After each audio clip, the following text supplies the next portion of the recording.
آمین۔ میرے عزیزوں، آج ہم آسر کی کتاب پر میں 25 منٹ کے اندر آسر کی کتاب کو آپ کے سامنے رکھنا چاہتا ہوں۔ پرانے عہد نامے کے جتنے بھی ہیروز ہیں وہ مشکلات پر، کٹھن رستوں پر چل کر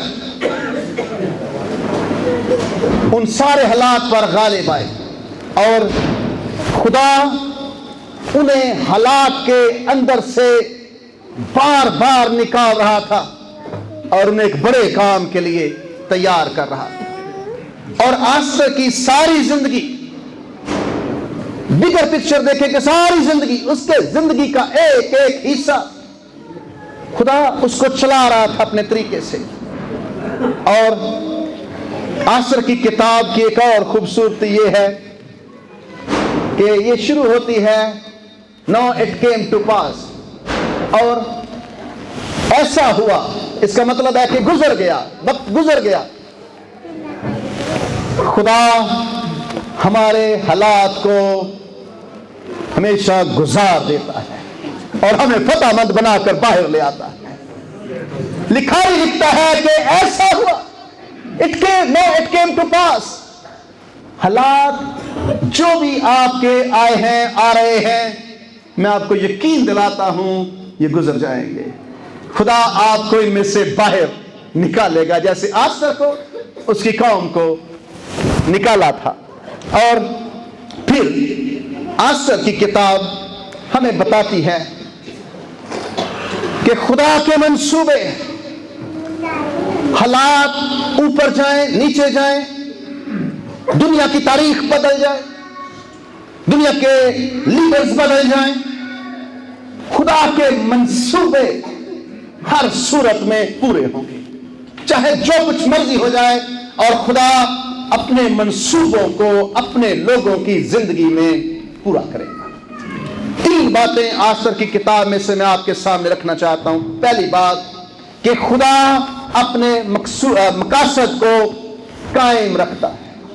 جو بھی خدا کا منصوبہ آپ کی زندگی کے بارے میں ہے وہ خدا قائم کر چکا ہے۔ کسی کی وجہ سے، حالات کی وجہ سے، انسان کی وجہ سے آپ کی زندگی کے بارے میں جو خدا کا مقصد ہے وہ پورا ہوگا۔ اور آسر کی کتاب یونیک کتاب ہے بائبل میں، کیونکہ اس میں خدا کا نام ہی نہیں ہے۔ آسر کی کتاب واحد کتاب ہے جس میں خدا کا نام نہیں ہے۔ لیکن میں آپ کو بتانا چاہتا ہوں کہ آسر کی کتاب کے ہر باب اور ہر آیت کے پیچھے خدا کا ہاتھ کام کر رہا ہے۔ خدا کا نام نہیں ہے، لیکن ہر باب اور ہر آیت کے پیچھے، بیہائنڈ دا سین، پردے کے پیچھے خدا کا ہاتھ اس کتاب پر بھرا ہوا ہے۔ خدا کا ہاتھ یہاں پر نظر آتا ہے۔ اور میں آپ کو بھی یہ بتانا چاہتا ہوں کہ ہو سکتا ہے کہ آپ اپنے حالات میں، اپنی مشکلات میں خدا کو دیکھ نہ سکتے، شاید لکھا ہوا نہ ملے خدا، لیکن خدا پیچھے کھڑا ہوا ہے حالات کے۔ اس نے آپ کو تنہا نہیں چھوڑا، اس نے آسر کو تنہا نہیں چھوڑا، اس نے مردی کو تنہا نہیں چھوڑا۔ خدا کام کر رہا ہے، خدا دیکھ رہا ہے۔ آج صبح آپ ایک مقصد کے لیے یہاں پر آئے ہیں، آپ خود نہیں آئے، آپ لائے گئے۔ خدا آپ کو نکال رہا تھا، خدا آپ کو قائل کر رہا تھا۔ یاد رکھیے، آپ کی زندگی میں کوئی ایسی بات نہیں ہے جسے خدا دیکھ نہیں رہا ہے، جسے خدا جانتا نہیں ہے۔ آپ اسے دیکھ نہیں رہے، لیکن بیہائنڈ دا سین وہ ساری ڈوریں ہلا رہا ہے، وہ خود کنٹرول کر رہا ہے چیزوں۔ اور آسر کی کتاب ہمیں یہ یاد دلاتی ہے۔ تو سٹوری یہ شروع ہوئی، آپ سب سٹوری کو جانتے ہیں۔ سٹوری یہ ہے کہ ایک بادشاہ ہے جو پارٹی کرتا ہے، یا پارٹی ہوئی، اس نے اپنے مہمانوں کو بلایا، سارے لوگوں کو بلایا ہے، اور جب وہ نشے میں چور ہو گئے ہیں، میں نوشی انہوں نے کی ہے، وہ نشے سے معمور ہو گئے ہیں، مخمور ہو گئے ہیں، تو بادشاہ نے ملکہ سے کہا اپنے ملازموں سے کہا کہ ملکہ کو لایا جائے، وشتی ملکہ کو پیش کیا جائے تاکہ وہ اپنی خوبصورتی سے، اپنے جلال سے میرے مہمانوں کو محظوظ کرے، میرے مہمانوں کو لبھائے۔ ملکہ سمجھدار تھی، شی نیو کہ یہ اچھا ٹائم نہیں ہے وہاں پر جانے کا، اس نے آنے سے انکار کر دیا۔ ملکہ نے آنے سے انکار کر دیا، اور اب بادشاہ کا غصہ بھڑکا۔ بادشاہ نے کہا کہ کیسے ہو سکتا ہے کہ ملکہ بادشاہ کی بات ٹال دے؟ بادشاہ کی انسلٹ ہو گئی مہمانوں کے سامنے، رسوائی ہو گئی بادشاہ کی۔ بادشاہ نے اپنے مشیروں کو بلایا جو لوگ مشاورت کے لائق تھے، ان سے پوچھا کیا کریں بھائی، میری تو عزت نہیں رہی میرے مہمانوں کے سامنے۔ تو ملازموں نے مشورہ دیا، بادشاہ یہ تو بڑا کام خراب ہو گیا۔ یہاں پر ان کی مردانگی بھی تھوڑی سی جوش مار گئی، کہتے ہیں اب تو سارے ملک میں عورتیں مردوں کے سامنے کھڑی ہو جائیں گی، ملکہ کھڑی ہوئی ہے، ساری عورتیں اپنے شوہروں کو آنکھیں دکھائیں گی، تو یہ تو ہماری مردانگی کو چیلنج ہو گیا۔ انہوں نے کہا کہ بشتی ملکہ نہیں رہے گی۔ بادشاہ کا غصہ بھڑکا ہے کہ بشتی ملکہ اب ملکہ نہیں رہے گی، اور ہوا یہ اشتہار نکالا گیا جاب ویکنسی کا۔ جاب ویکنسی، جاب یہ ہے کہ ایک لڑکی خوبصورت چاہیے جو بادشاہ کی ملکہ بن سکے۔ اب پورے ملک میں یہ اشتہار چل رہا ہے کہ اینی بیوٹیفل گرل، کوئی بھی خوبصورت لڑکی اپلائی کر سکتی ہے بادشاہ کی ملکہ ہونے کے لیے۔ اب ہوا یہ کہ جب اشتہار چلا، لوگوں کو پتا چلا، تو ایک لڑکی جس کا نام آستر ہے، اس کے ماں باپ مر گئے ہیں، اس کے کزن نے اسے بیٹی بنا کر پالا تھا اور اس کا نام حدسہ تھا، اور یہ لڑکی خوبصورت تھی، یہ لڑکی انتہائی خوبصورت تھی۔ اس نے بھی اپلائی کیا جاب کے لیے۔ کون سی جاب؟ ملکہ کی جاب، خوبصورت جاب ہے، آئیڈیل جاب ہے کہ کوئی بھی لڑکی جو بیوٹیفل ہے وہ ملکہ بن سکتی ہے۔ اپلائی کرو، اپنی ریزومی، اپنی سی وی جمع کرو، کیونکہ بادشاہ کو ایک ملکہ چاہیے۔ اور ہوا یہ کہ مرد کی نے آستر سے کہا کہ تو بھی اپنا نام دے، اور بائبل کہتی ہے آستر جس کا نام حدسہ تھا، خوبصورت تھی، اپلائی کیا، اور لکھا ہے بادشاہ نے آستر کو سب عورتوں سے زیادہ پیار کیا، اور اس کی نظر میں ان سب کماریوں سے زیادہ عزیز اور پسندیدہ ٹھہری۔ آپ کیا سمجھتے ہیں کہ آستر اپنی بیوٹی کی وجہ سے اس مقام تک پہنچی ہے؟ نہیں، خدا کسی بڑے کام کے لیے آستر کو تیار کر رہا ہے، ایک قوم کو بچانے کے لیے۔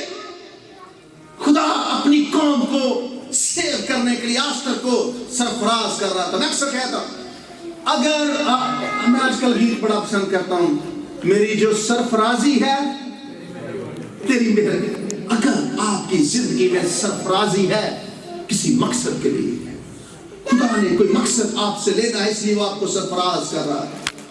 آستر کو سرفراز کیا گیا، ریزن ہے خدا ہسٹری کو چلا رہا ہے۔ یہ ساری دنیا کی تاریخ کے پیچھے خدا کا ہاتھ ہے۔ خدا لوگوں کو آگے پیچھے کر رہا تھا، وہ لوگوں کو بنا رہا۔ تو خدا اپنے منصوبے، اپنے مقاصد قائم کرتا ہے خدا اپنے منصوبے، اور وہ آستر کی زندگی سے کام لینا چاہتا ہے۔ دوسری بات جو میں آپ کے سامنے رکھنا چاہتا ہوں وہ یہ ہے کہ خدا لوگوں کو تیار کرتا ہے اپنا کام لینے کے لیے، اپنا کام لینے کے لیے۔ اب ہوا یہ آستر ملکہ بن گئے، اور یہاں پر ایک اور ٹینشن بن گئی مرد کی۔ حمان جس کو بادشاہ نے ممتاز کیا ہے، سرفراز کیا ہے، عزت دی ہے، مرد کی حمان کے سامنے نہیں جھکتا، جو بادشاہ کا پسندیدہ بندہ ہے۔ حمان کو یہ بات بڑی بری لگی، لوگوں نے کہا مرد کی تو کیوں نہیں جھکتا حمان کے سامنے، وہ مائنڈ کرے گا۔ وہ کہتا ہے میں یہودی ہوں۔ میں کون ہوں؟ یہودی۔ I don't care۔ یہودیوں کا پرابلم یہ تھا، غیر معبودوں کو کی عبادت کرنے سے منع کیا گیا تھا۔ کرسچنز کا بھی یہی تھا، اظہار وجہ تھی کہ یہ کیسر کی عبادت نہیں کرتے تھے، رومی بادشاہ کی عبادت نہیں کرتے تھے. تو مجھے بڑا کتنی شناخت ہے، کیا پہچان ہے. انہوں نے کہا کیوں سجدہ نہیں کرتا؟ کہتا ہے کیونکہ میں یہودی ہوں، میں خدا کے علاوہ کسی کو سجدہ نہیں کروں گا. حمان کو یہ بات بری لگی. حمان نے سوچا ایک بندے کو مارنا میری شان کے خلاف ہے، ساری قوم کو میں ختم کر دوں گا. بادشاہ نے اس نے کہا بادشاہ ہمارے ملک میں ایک ایسی قوم ہے جو تیرے حکموں کو نہیں مانتی، بڑے باغی لوگ ہیں. بادشاہ نے کہا کون ہے وہ؟ انہوں نے بتایا کہ یہ لوگ ہیں. پروانے جاری ہو گئے کہ ساری یہودی قوم کو ملک میں سے ختم کر دیا جائے، قتل کر دیا جائے. اب پروانے جاری ہو چکے ہیں میرے عزیزو. اور پسندیدہ چیز جو میں نے ساری کتاب رات کو پڑھی ہے، میں اس لیے حصوں کو جان دوں، ساری کتاب میں نے رات کو ختم کر کے سویا. مرد کی قوم کے لیے محبت رکھتا ہے. مرد کی کہ دل ٹوٹ گیا ہے کہ ساری قوم مر جائے گی. لیکن آگے چل کر میں بتاؤں گا کہ مرد کی ایمان میں کتنا مضبوط ہے. تو لکھا ہے وہ حکم کسرے سوسن میں دیا گیا اور بادشاہ اور حمان مینوشی کرنے بیٹھ گئے، پر سوسن شہر پریشان تھا. سوسن شہر پریشان تھا. یہ شہر پریشان ہے. سوسن شہر کے در و دیوار ماتم کدا بنے ہوئے ہیں. سوسن شہر اداس ہو چکا ہے کیونکہ یہودی قوم کے مارنے کا حکم دے دیا گیا. اب مرد کی اپنی قوم کے لیے درد رکھتا ہے. اس نے کپڑے پھاڑے، ٹاٹ اوڑا، محل کے سامنے چلا گیا. رو پکار رہا ہے درد بھری آواز سے، گریہ زاری کر رہا ہے، روزہ رکھا ہے، ماتم کیا ہے. آسر کو نہیں پتا کہ کیا ہو رہا ہے. آسر نے پیغام بھجوایا، مرد کی سے پوچھو کیا ہوا ہے. کپڑے بھجوائے کہ اپنے کپڑے بدل، یہ کیا حلیہ بنایا ہے. مردکی نے پیغام رساں سے کہا آسر کو جا کر یہ میری بات بتاؤ کہ حالات خراب ہو گئے ہیں، تیری قوم موت کے دھانے پر کھڑی ہے. اور لکھا ہے کہ تب مردکی نے ان سے کہا کہ آسر کے پاس یہ پیغام لے جائیں کہ دل میں یہ مت سمجھ کہ سب یہودیوں میں سے تو بادشاہ کے محل میں بچی رہے گی، کیونکہ اگر تو اس وقت خاموشی اختیار کرے تو خلاصی اور نجات یہودیوں کے لیے کسی اور جگہ سے آئے گی. لیکن تیرے باپ کا خاندان، تیرے باپ کے خاندان سمیت تو بھی مر جائے گی. شاید تو اسی وقت کے لیے سلطنت کو پہنچی. میرے عزیزوں یہاں پر بڑا اہم مرد کی خدا کے قدرت کو جانتا ہے. مرد کی جانتا ہے کہ خدا نے بابل کی اسیری میں بھیجا. بابل کی اسیری ہمارا مقدر بنی، وہاں سے ہم فارسیوں کے قبضے کے نیچے آ گئے. چونکہ یہ قوم 70 سال اسیری کے بعد خورس بادشاہ نے واپس جانے کا حکم دیا. بہت سارے لوگ واپس نہیں گئے، بہت سارے لوگ یہاں پر موجود تھے. اور مرد کی جانتا ہے کہ خدا کا مشن ہے کوئی نہ کوئی اس قوم کو بچانے کا. خدا بچائے گا اس قوم کو، جو بھی کچھ ہو جائے خدا اس قوم کو بچائے گا. تو مرد کی نے کہا کہ سن آستر، مت سوچ کہ تو بچی رہے گی، لیکن ہماری چھوڑ، لڑکی ہماری پرواہ نہ کر، ہماری مدد کسی اور طرف سے آ جائے گی. اگر آستر نہیں تو بھی خدا کسی اور کو کھڑا کر دے گا. خدا لوگوں کو تیار کرتا ہے اپنے کام پورے کرنے کے لیے. آپ کی زندگی کے بارے میں جو مشن ہے، خدا کا پلان ہے، خدا کسی کو بھی کھڑا کر سکتا ہے. جب یہ چرچ بنا رہے تھے میرا دوست ڈاکٹر کنگ مجھے کہتا ہے کہ میں تیرے ساتھ کھڑا ہوں گا اس پروجیکٹ کو پورا کرنے کے لیے. میں خوش تھا، مجھے کوئی ٹینشن نہیں تھی. رائٹ آفٹر وی اسٹارٹڈ وہ مر گیا. پچھلے دنوں آپ دعا کرتے رہے ہیں. امیجن کریں کتنا مشکل ہو سکتا ہے، کتنا مشکل ہو سکتا ہے کسی بندے کے لیے اتنا بجٹ مینج کرنا. میرا دل بھی ٹوٹا، لیکن میرا ایک ایمان تھا کہ خدا کسی کو بھی اپنے کام کے لیے کھڑا کر سکتا ہے. مرد کی نے آستر سے کہا آستر اگر تم نے اب خاموشی اختیار کی تو یاد رکھ خلاصی اور نجات یہودیوں کے لیے کسی اور جگہ سے آ جائے گی. پہلے بھی خدا نے بچایا ہے، اب بھی بچائے گا. پہلے بھی اس نے لوگ کھڑے کیے ہیں، خورس کو کھڑا کیا ہے، کسی اور کو کھڑا کر دے گا. لیکن بچے گی تو بھی نہیں.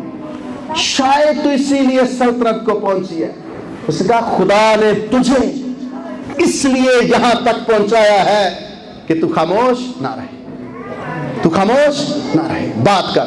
اب آستر کو سارا وقوع سمجھ آ گیا۔ اب آستر نے کیا کہا؟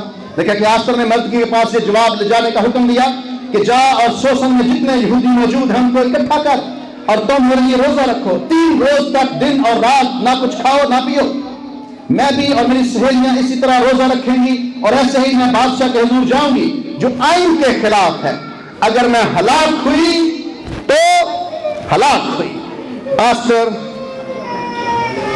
کتنی بار زندگی میں ایسا موقع آتا ہے، کتنی بار زندگی میں ایسے حالات بنتے ہیں کہ آپ کو کسی ایک کو چننا پڑے گا۔ آستر کہتی ہے کہ قانون کے خلاف ہے، آئین کے خلاف ہے، بغیر بتائے اور جب تک بادشاہ نہ چاہے بادشاہ کے سامنے ملکہ چلی جائے۔ تو آستر نے کہا کہ میں بادشاہ کے پاس جاؤں گی، اگر میں ہلاک ہوئی تو ہلاک ہوئی۔